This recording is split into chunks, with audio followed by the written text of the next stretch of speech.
السلام علیکم ورحمۃ اللہ وبرکاتہ۔ اللہ تعالیٰ قرآن مجید میں ارشاد فرماتے ہیں، ان اللہ وملائکتہ یصلون علی النبی یا ایھا الذین آمنوا صلوا علیہ وسلموا تسلیما۔ بے شک یقیناً اللہ اور اس کے فرشتے نبی صلی اللہ علیہ وسلم پر درود بھیجتے ہیں۔ اے اہل ایمان، تم بھی اپنے نبی پر درود اور سلام بھیجا کرو۔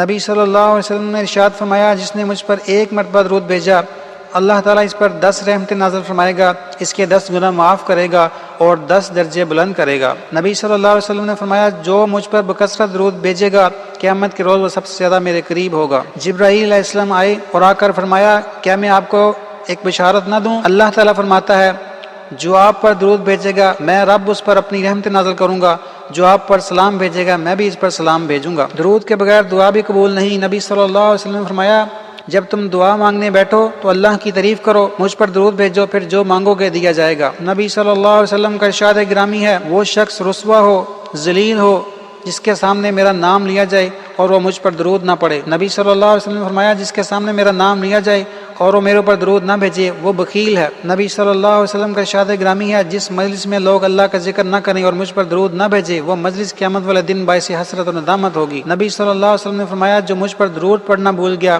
وہ جنت کا راستہ بھول گیا۔ بارکیف درود کے بہت زیادہ فضائل اور مناقب ہیں، اس کا بہت زیادہ اہتمام کرنا چاہیے، لیکن اس سلسلے میں ایک میسج چلایا جاتا ہے کہ آج ہم نبی صلی اللہ علیہ وسلم کو 1 کروڑ درود کا ہدیہ پیش کرنے جا رہے ہیں، سب بھائی ایک بار پڑھ کے فارورڈ کر دیں، یہ کر دیں وہ کر دیں۔